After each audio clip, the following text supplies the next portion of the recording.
প্রত্যেক নবীকে মৃত্যুর পূর্বে মালাকুল মউত জানায়, অনুমতি চায়।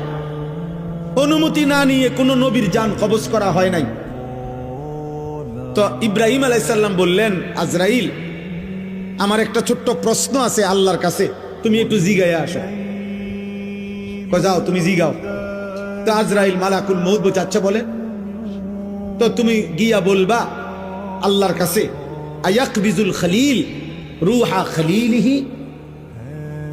আল্লাহকে জিজ্ঞাসা করবা গিয়া যে ইব্রাহিম জানতে চাইছে কোন বন্ধু কি বন্ধুর জান কবজ করে? বন্ধু বুঝি বন্ধুরে মাইরে এলা? আমি না আপনার বন্ধু? ইব্রাহিম আলাইহিস সালাম কার বন্ধু? কথা বলে না, আল্লাহর বন্ধু কিনা? তো ইব্রাহিম আলাইহিস সালাম বলতেছে, যাও গিয়া জিগাও কি বন্ধু এটা? বন্ধু বন্ধুরে মারতে কয়?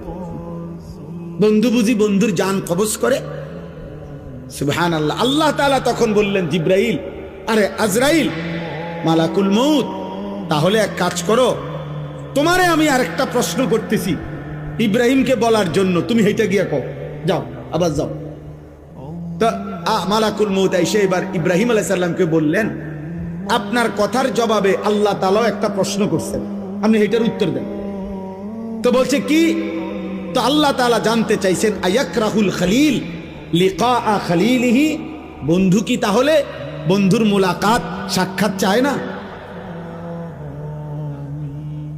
বন্ধু কি বন্ধুর সাক্ষাৎ পছন্দ করে না? তাইলে ইব্রাহিম আলাইহিস সালাম বুঝছে, হায় হায়, এ তো মারা না, এ তো বন্ধুর মুলাকাত, এ তো মৃত্যু না রে, এ তো আমার সেই মালিকের মুলাকাত, পুরাটা জীবন আমি যার জন্য পরীক্ষা দিছি।